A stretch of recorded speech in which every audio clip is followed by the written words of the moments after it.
San Francisco got some problems.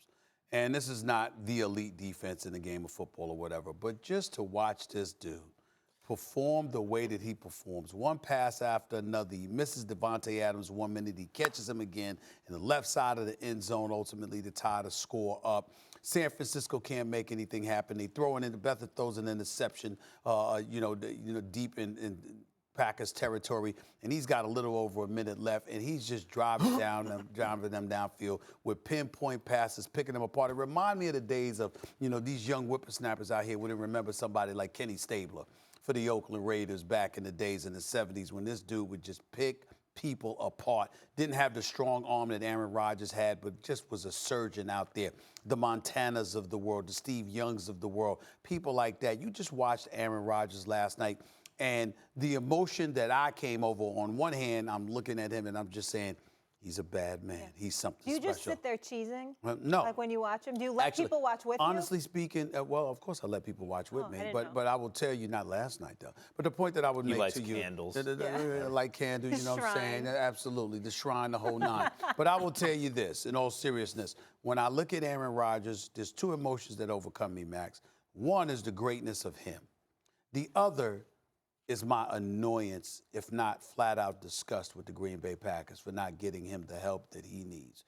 We'll get into them a little bit later, but when you see what he had to do to pull this off, all I could think about was, you're damn near going against a third-string quarterback and a backup running back. How the hell are you in this position to begin with? But nevertheless, he's Aaron Rodgers. I don't give a damn what anybody says. He's the greatest quarterback that I've ever seen. He's the greatest, most talented quarterback that I've ever seen with my two eyes play the game of football. And last night was just the latest example of that. Like, what are we going to top each other in terms of Aaron Rodgers praise? When you think about the best football players ever, Lawrence Taylor jumps to mind. Walter Payton jumps to mind. I think Aaron Rodgers is the best football player who ever lived, in the sense that he has more sway over the outcome of a game than anyone else who ever lived, because Walter Payton and Lawrence Taylor weren't quarterbacks. What was remarkable last night, there's a lot here. How impressed was I by Aaron Rodgers? What he showed once again is, when we measure Super Bowl championships, right? Oh, he has one Super Bowl title. What are we really saying? Are we saying we should give Rodgers more or less credit for the teams he's on? No. We're saying, does the guy perform with the chips on the line? Is he clutch? Yeah. That's really what we're asking about Super Bowl titles, right? Does he have championship medal? Aaron Rodgers is the most clutch. He's the best player on the field. And then when you need him most, he consistently performs miracles. Think of the Arizona playoff game the other year, a couple years ago, where he throws that incredible 60-yard pass to win the game, or to tie the game, and then they call it back. And it was a miracle play because he threw it where only the offensive player could make, only the receiver could make the play. Okay, let's see you do it again. He did the same thing again on the next play. He did it again. Sideline routes, back shoulder passes to one sideline and then to the other. Deep passes to two different receivers. Game on the line. He's amazing. And unlike the two greatest quarterbacks ever, the most accomplished in the Super Bowl era, Tom Brady 1, Joe Montana 2. Unlike those guys who were playing for the two greatest coaches, Tom Brady for Bill Belichick, Joe Montana for Bill Walsh. And by the way, GMs, we all rave about Sean McVay as a coach, right? He's the grandson of John McVay, the 49ers' great GM.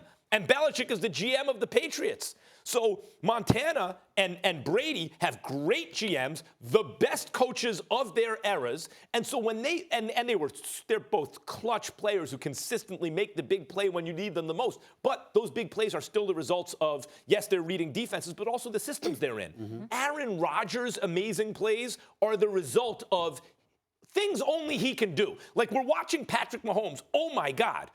But Aaron Rodgers can do things really no one else can do, and he's doing this on one leg. He is still not healthy. This is not Aaron Rodgers that we know. So are you ready to concede that you might have misspoken when you were talking about sit Rodgers down, don't play him at all?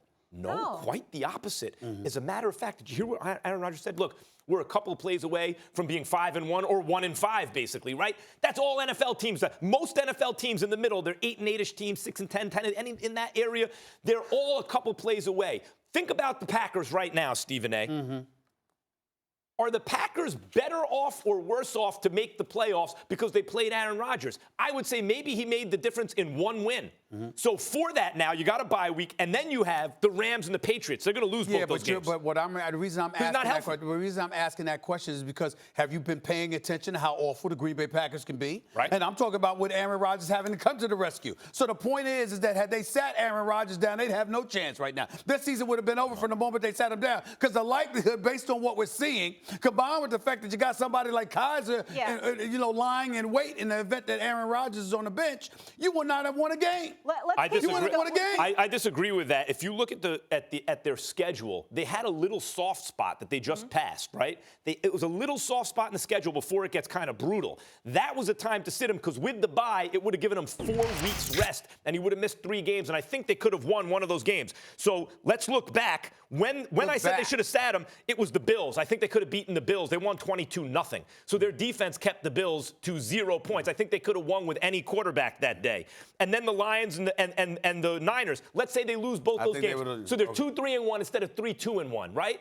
I'd still rather have that with a fully rested Aaron Rodgers because he's your only hope to make the playoffs.